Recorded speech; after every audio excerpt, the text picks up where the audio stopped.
Olá, fidelidade! Introdução: O Milagre da Manhã. Minha história e por que a sua é a que importa. Dia 3 de dezembro de 1999, a vida era boa. Não, era ótima. Aos 20 anos de idade, meu primeiro ano de faculdade estava terminado. Eu havia passado os últimos 18 meses me tornando um dos representantes de vendas mais produtivos de uma empresa de marketing avaliada em 200 milhões de dólares, quebrando recordes dentro dessa empresa e ganhando mais dinheiro do que jamais imaginara estar naquela idade. Era apaixonado pela minha namorada. Tinha uma família que me apoiava e os melhores amigos que um cara poderia pedir. Eu era verdadeiramente abençoado. Seria possível dizer que eu me encontrava no topo do mundo. Não havia a menor possibilidade de eu saber que aquela seria a noite em que meu mundo acabaria. «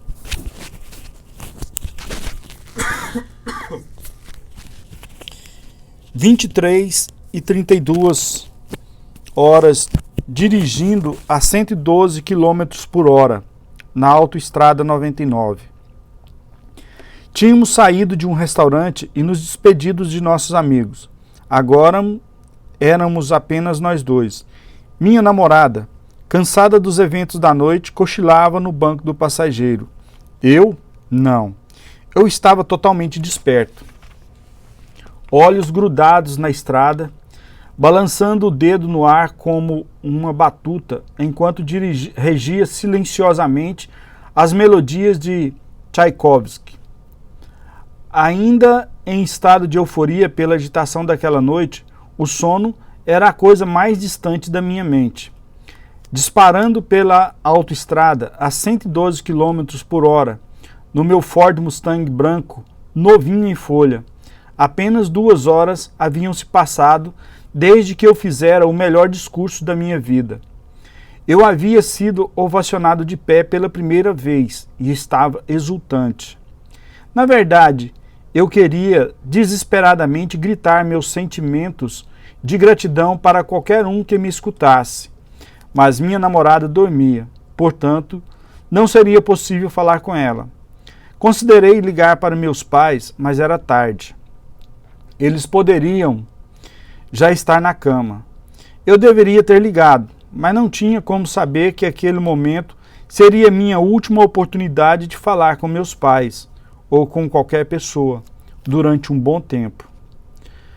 Uma realidade inimaginável. Não me lembro de ter visto os faróis de uma enorme picape Chevrolet vindo na minha direção, mas eles estavam. Em um simples instante do destino perverso, a enorme picape Chevy, rodando aproximadamente 130 km por hora, colidiu em cheio com meu pequeno e incomparável menor Mustang. Os segundos seguintes passaram em uma câmera lenta. As enlevantes melodias de Tchaikovsky embalando nossa terrível dança. As estruturas de metal dos dois veículos se chocaram, guinchando enquanto se retorciam e quebravam. Os airbags do Mustang inflaram com força suficiente para nos deixar inconscientes. Meu cérebro, ainda viajando a 112 km por hora, chocou-se contra a parte dianteira do meu crânio, destruindo boa parte do tecido cerebral vital que formava meu lobo frontal. Com o impacto, a traseira do Mustang foi empurrada para a faixa à minha direita, transformando a porta do lado do motorista em um alvo inevitável para o carro que vinha atrás de mim. E um Saturn sedã, conduzido por um jovem de 16 anos, colidiu com minha porta a mais de 100 km por hora. A porta foi amassada contra o lado esquerdo do meu corpo. A estrutura de metal do teto cedeu sobre a minha cabeça, abrindo um corte em meu crânio, quase decepando minha orelha esquerda. Os ossos da minha órbita ocular esquerda foram esmigalhados, deixando meu globo ocular perigosamente sem sustentação. Meu braço esquerdo foi quebrado, rompendo o nervo radial no antebraço e esmigalhando o cotovelo, enquanto meu húmero perfurou a pele atrás do bíceps. Minha pelvis recebeu a impossível tarefa de separar a dianteira do Saturn do console central do meu carro e fracassou. Ela sofreu fraturas em 3 lugares diferentes. Finalmente, meu fêmur, o maior osso do corpo humano, partiu-se ao meio e uma extremidade perfurou a pele da coxa e fez um buraco na calça preta que eu usava. Havia sangue por toda parte. Meu corpo estava destruído. Meu cérebro permanentemente danificado. Incapaz de suportar a imensa dor física, meu corpo se desligou. Minha pressão sanguínea despencou e tudo ficou preto enquanto eu mergulhava no coma. Você só vive 2 vezes? O que aconteceu depois foi nada menos do que incrível, o que muitos chamaram de milagre. As equipes de resgate chegaram. Usando suas ferramentas, os bombeiros removeram meu corpo ensanguentado dos destroços.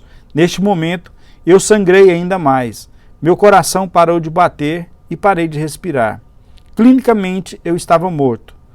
Os paramédicos me colocaram imediatamente no helicóptero de resgate e trabalharam com determinação para salvar minha vida. Depois de 6 minutos, tiveram sucesso.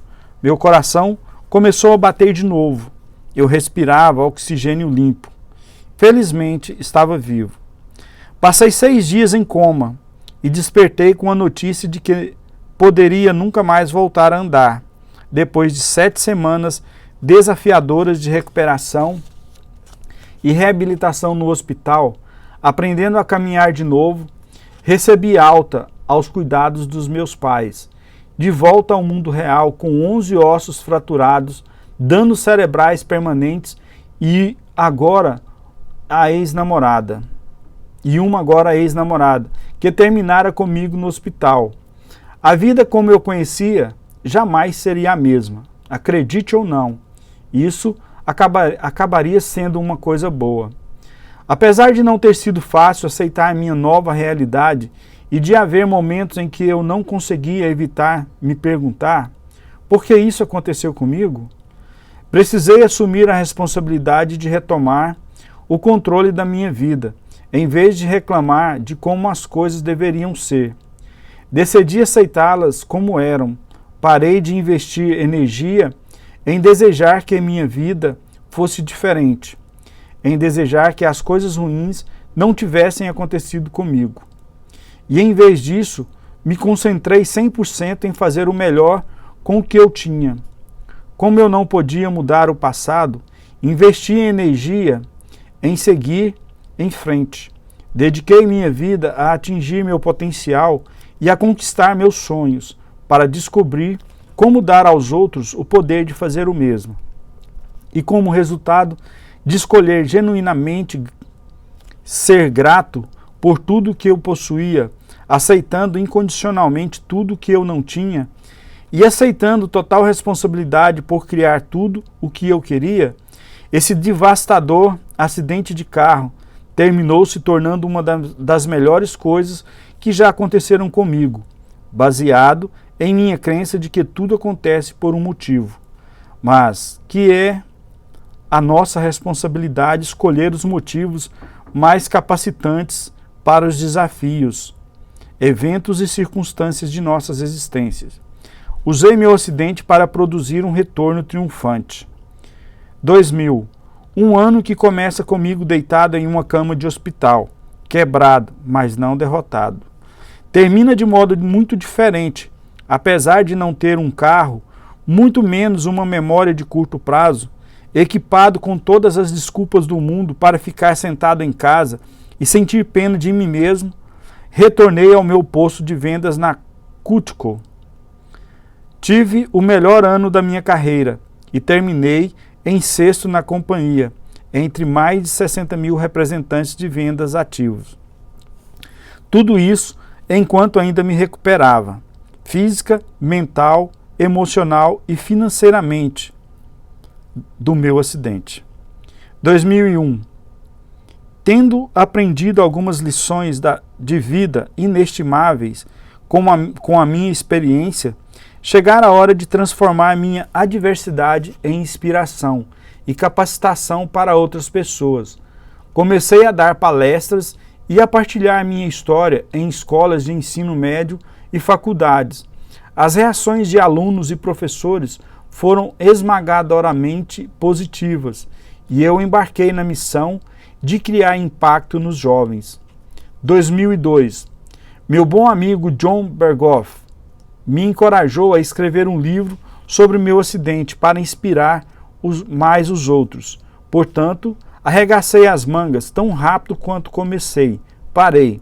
Não sou um escritor. Redações no ensino médio já eram bastante desafiadoras. O que dizer de um livro? Depois de diversas tentativas que sempre terminavam comigo olhando para a tela do computador, frustrado, não parecia haver um livro no futuro. Contudo, terminei no top 10 da Cutico pelo segundo ano consecutivo. 2004. Para experimentar meu desempenho em liderança, aceitei ser gerente de vendas no escritório de Sacramento da Cutico. Nossa equipe terminou em primeiro lugar na companhia e quebrou o recorde anual histórico. Naquele outono, também atingi meu marco mais alto de vendas pessoal e fui incluído no Hall da Fama da empresa. Sentindo que conquistara tudo que queria na Cutico, estava na hora de seguir meu sonho de me profissionalizar como um palestrante motivacional. Eu até poderia escrever aquele livro que não saía da minha cabeça nos 2 últimos anos. Também conheci Úrsula. Éramos inseparáveis. Eu tinha a sensação de que ela poderia ser a pessoa certa. Fevereiro de 2005. Sentado na plateia do que pretendia que fosse minha última conferência na Cutico, cheguei à percepção dolorosa. Eu jamais atingira meu potencial.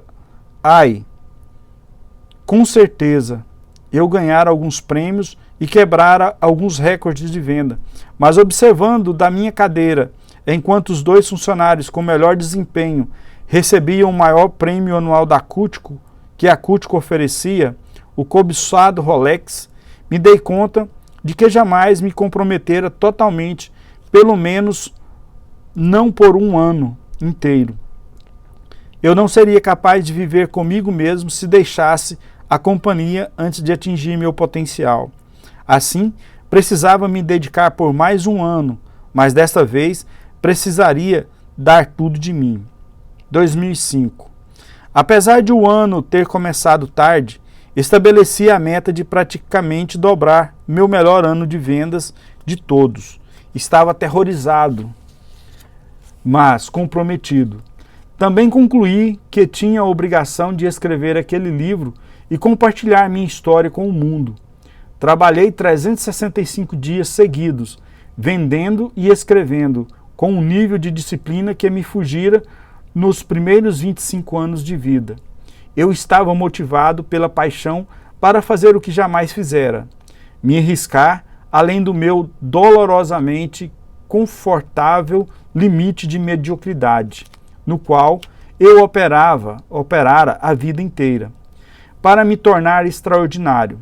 No final do ano, atingi meus 2 objetivos, mais que dobrando o meu melhor ano de vendas e terminando o meu primeiro livro. É oficial, tudo é possível quando você está comprometido.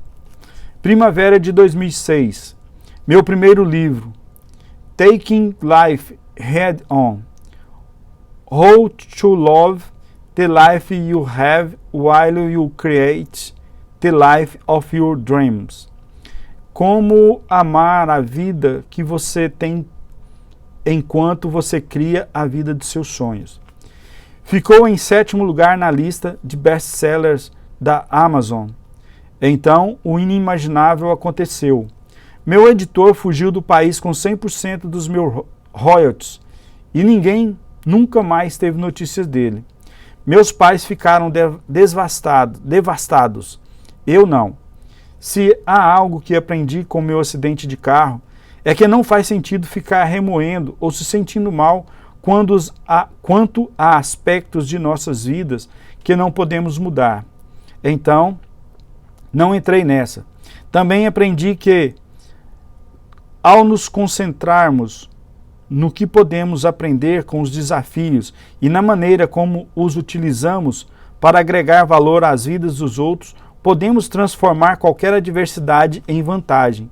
Portanto, foi o que fiz. Com praticamente zero conhecimento do que a profissão envolve, me tornei acidentalmente um coach de sucesso para a vida e negócios, quando um assessor financeiro de 40 e poucos anos me perguntou se eu poderia ser seu coach. Concordei. Acabei adorando fazer aquilo.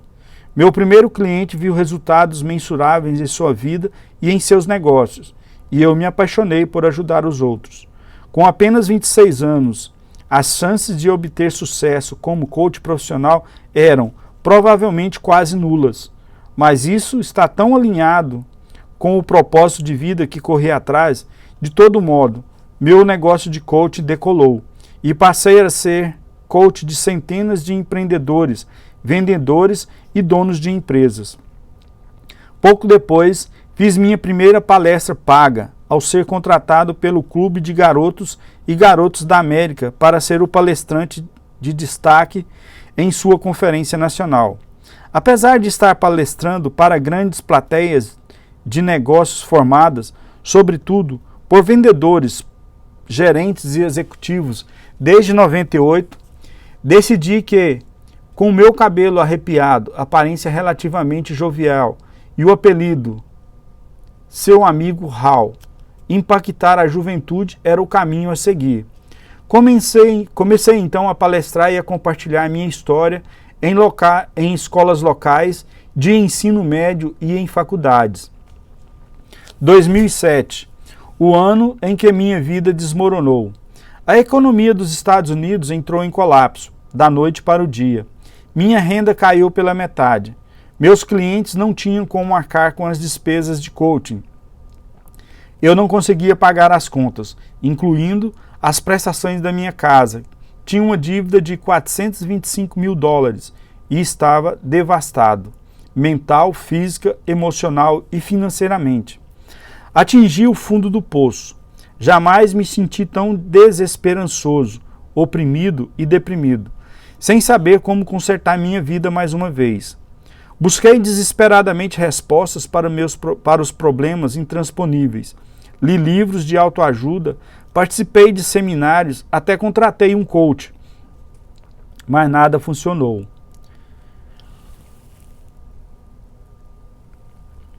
2008.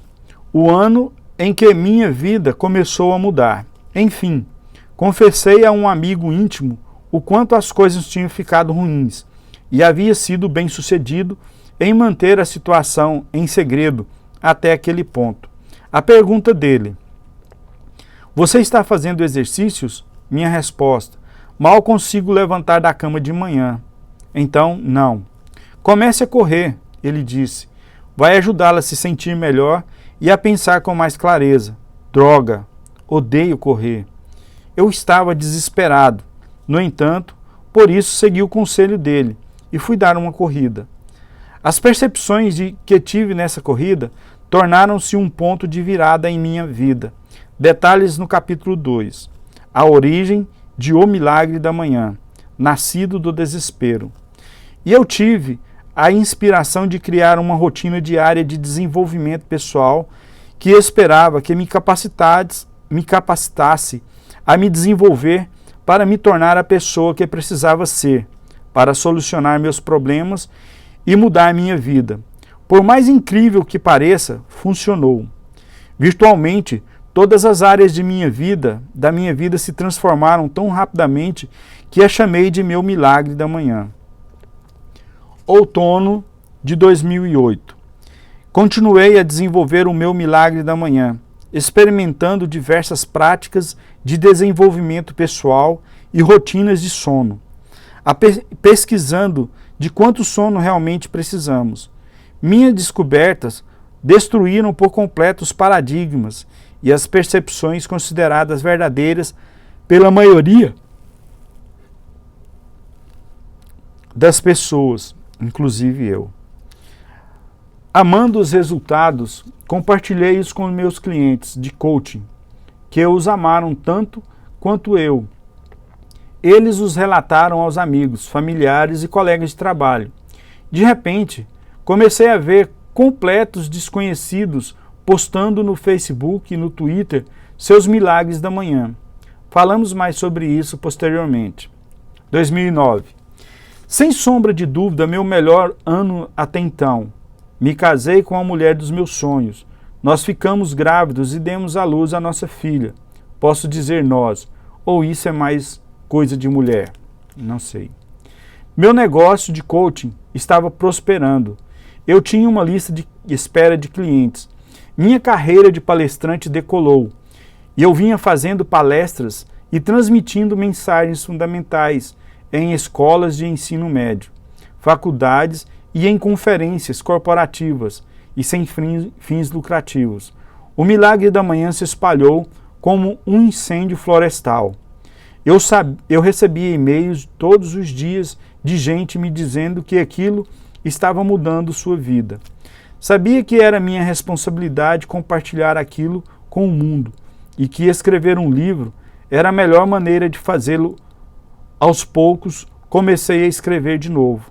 Não se engane, ainda não sou um escritor, mas sou esforçado.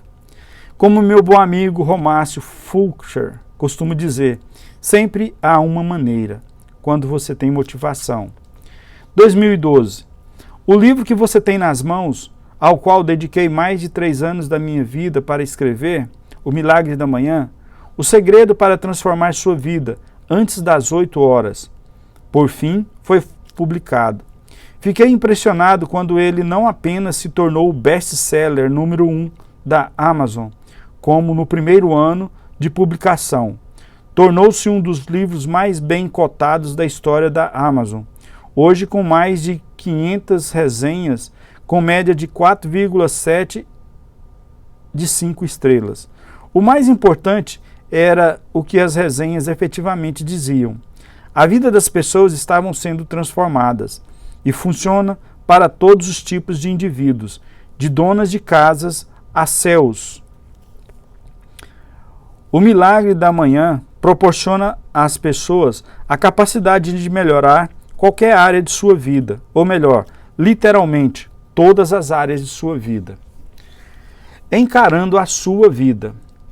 Compartilho minha história com você para revelar o que pode ser superado e conquistado. Não importa onde você esteja na vida nesse instante, ou o quanto os seus desafios possam ser difíceis. Se eu pude criar a vida que sempre quis, mesmo depois de ser encontrado morto, ter ouvido que jamais voltaria a andar, e ficar quebrado e me sentindo tão deprimido que não queria sair da cama de manhã, então não há desculpas legítimas para você não superar quaisquer limitações que eu tenho impedido de conquistar tudo o que deseja para si. Nenhuma. Zero. Nada. Acredito que seja crucial abraçar a perspectiva de que qualquer coisa que outra pessoa tenha superado ou conquistado é uma prova de que tudo mesmo que precisemos superar ou queiramos conquistar é possível. Não importam as circunstâncias passadas ou presentes. O começo é aceitar total responsabilidade por sua vida e se recusar a culpar outra pessoa. O grau em que você aceita a responsabilidade por tudo em sua vida é precisamente o grau de poder pessoal de que precisa para mudar ou criar tudo o que queira. É importante entender que responsabilidade não é o mesmo que culpa. Enquanto a culpa determina quem está em dívida por algo, a responsabilidade determina quem está comprometido a melhorar as coisas. Pensando no meu acidente, enquanto o motorista bêbado era culpado pela colisão, eu era responsável por melhorar a minha vida, por fazer das minhas circunstâncias o que eu queria que elas fossem. De fato, Não importa quem está em dívida. Tudo o que importa é que você e eu estamos comprometidos a deixar o passado no passado e fazer de nossa vida exatamente o que queremos que ela seja, começando hoje. É a sua vez. Esta é a sua história. Saiba que, onde quer que você esteja, nesse instante em sua vida, é nesse lugar, ao mesmo tempo passageiro e exato onde você deveria estar. Você chegou a este momento para aprender o que precisa aprender, para que possa se tornar a pessoa que precisa ser, a fim de criar a vida que deseja, mesmo quando a vida é difícil ou desafiadora, especialmente quando a vida é difícil e desafiadora. O presente sempre representa uma oportunidade para aprendermos, crescermos e nos tornarmos melhores do que jamais fomos. Você está escrevendo a história da sua vida, e nenhuma boa história deixa de ter seu herói ou heroína, superando sua cota de desafios. Na verdade, quanto maiores os desafios, melhor a história. Como não há restrições nem limites para onde sua história pode ir, o que você quer que a próxima página diga? A boa notícia é que você tem a capacidade de mudar ou criar qualquer coisa em sua vida, começando nesse instante. Não estou dizendo que você precise trabalhar por isso, mas você pode, de forma rápida e fácil, atrair e criar tudo o que desejar, se transformando em uma pessoa capaz de fazê-lo. É disso que esse livro trata. Ajudar você a se tornar a pessoa que precisa ser para criar tudo o que sempre desejou para si. Não há limites. Pegue uma caneta. Antes de continuar lendo, por favor, pegue uma caneta ou lápis para escrever neste livro. Conforme for lendo, marque qualquer passagem que se destaque e que você pode querer retornar mais tarde. Sublinhe e circule, destaque sobre os cantos das páginas e tome notas nas margens para que possa retornar e relembrar rapidamente as lições, ideias e estratégias mais importantes. Eu costumava ter dificuldades com isso, pois sou um pouco perfeccionista, obsessivo, compulsivo e detalhista, quanto a manter minhas coisas com aparência limpa e organizada. Depois, me dei conta de que tinha de superar isso, pois o propósito de um livro como este não é que ele permaneça intocado, mas sim expandir o valor que extraímos dele. Agora, marco todos os meus livros para poder revisitá-los a qualquer hora e recapitular logo todos os benefícios sem precisar ler o livro inteiro outra vez. Certo? Com sua caneta na mão, vamos começar. O próximo capítulo da sua vida está prestes a ter início. E aqui terminamos a apresentação do livro. Espero que você possa aproveitar essa introdução e saber que você está próximo de começar a conhecer o capítulo da sua vida, que vai começar em breve. Até lá!